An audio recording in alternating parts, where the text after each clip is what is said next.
invited us out here to hang for the day and give you guys a peek at the tech setup of one of the world's most iconic electronic music artists. Spoiler alert, this guy is a big, huge nerd, and this place is flippin' awesome.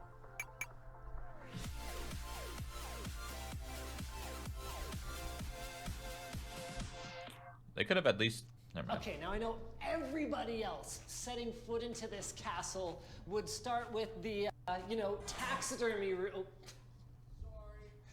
With, I don't know, the taxidermy room, or maybe the garage of supercars, but not Tim me. Hortons. I'm starting where the magic happens, if you know what I mean.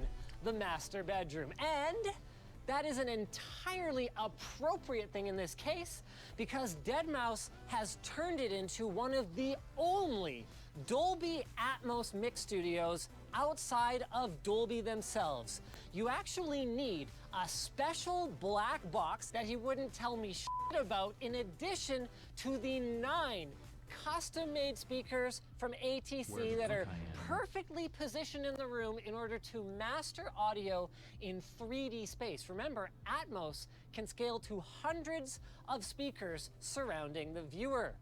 This room has actually been under construction for 3 years, and it's still not quite done, but it's really close. I mean, to be clear, slapping a MacBook on the table and chilling out to some sick jams in here is, as the kids say, dope AF. But it's about like playing CSGO on a supercomputer compared to what it will be capable of.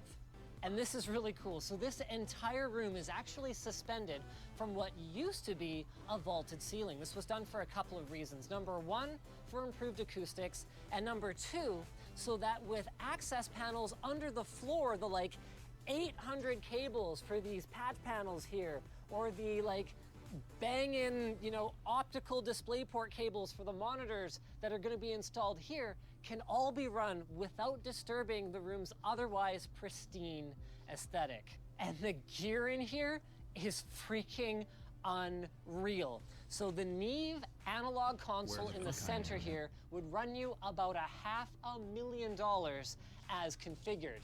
And honestly, that's just to take in the inputs, apply some EQ and compression, and adjust looks levels. so confusing. And check out these walls.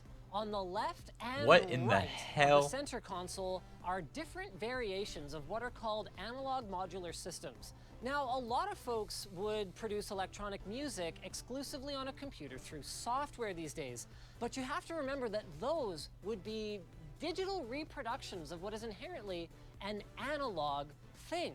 So this wall here is the culmination of over 5 years of curating and collecting tone generators, sequencers, filters, I mean, you name it. This one's called the Modulation Orgy. How can you not get one of them?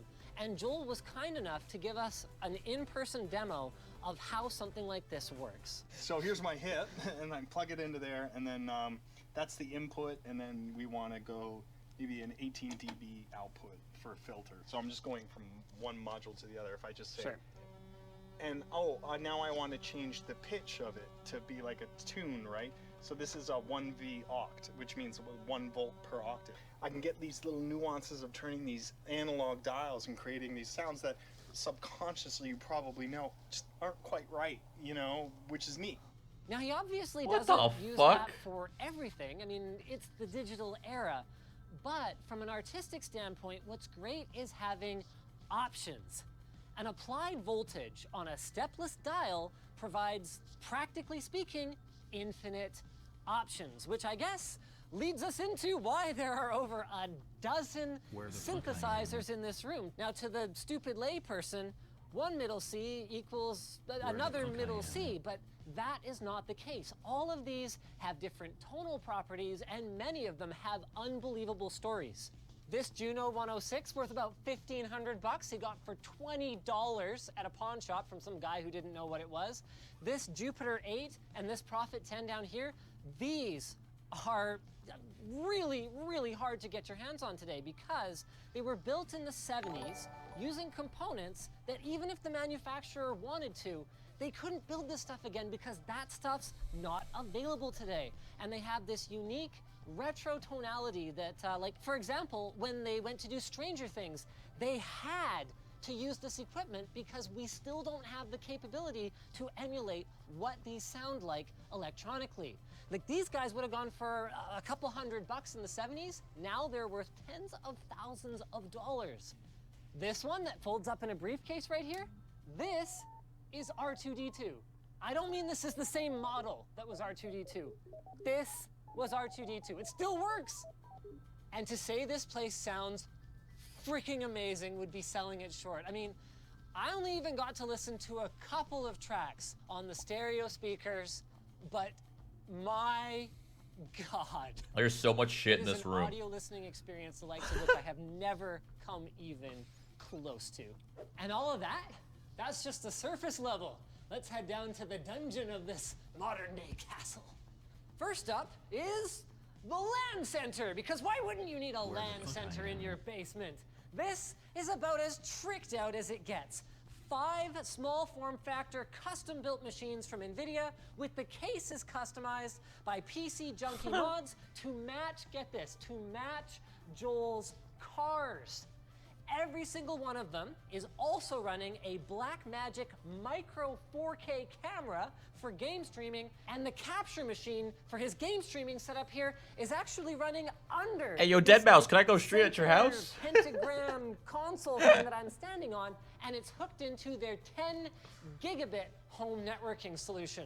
You heard me right. I found the only other person in Canada with a server room in his freaking house. And I couldn't be more excited to tell you that it's actually quite a little bit, maybe quite a bit better than mine. Not that it's a competition, not that I'm upset, it's just that that is where the 2 gigabit internet connection comes in from the 103-foot tower with ubiquity frickin' dishes on the top out in the yard. This one right here, this is a custom box with 16 NVIDIA Teslas in it that sounds like a freaking jet taking off. And this guy right here, this 45 drive Storinator, is actually the reason. This was the springboard for this whole collab, because Joel reached out to me about a year ago now asking for some NAS advice, so I got him hooked up with the guys at Unraid, and now he's all set up with 70 terabytes of course, highly expandable storage for all of his music. And actually, now come to think of it, do music files really take up that much space? What do you even... No, of course they don't. But the answer, the real answer, is really freaking cool. Now, I have to confess, I never really gave a lot of thought to, well, how do the graphics on the cube or the helmet sync with the music? I just assumed that it was farmed out to some expensive Hollywood production house, and that it was just kind of done by magic. But no, Joel and his team actually build a lot of these tools and effects in-house, including 3D modeling. So most of those gaming machines over there, like when there are no friends over playing Rocket League, are actually being used as render nodes, and this is in addition to the Teslas in the server room. There are a total of, I think it's 43 NVIDIA GPUs in this house that are all used for rendering. So one of the animations for the cube that Joel showed us was actually recorded using motion cap from like his Microsoft Kinect. Then he used a model from Nonstop Night, redid the head, and animated it using Cinema 4D, then rendered it out using Octane. And the visualizations and the synchronization to like the head, which, by the way, I absolutely did get to wear. There is exactly as much sweat in there as you would imagine. Were designed by him and his crew as well. And if you're a networking nerd, this is where it gets even cooler. So this massive touchscreen, that's a relic of Microsoft's acquisition of Perceptive Pixel, there are only 4 in the world, by the way, can be used through the network and some custom software that him and his team developed to allow audio effects and animations to be controlled in real time on a massive touchscreen. So pretty much the entire show can be run out of this box with a couple of Mac Pros with this nifty mount on it and this front house mixer.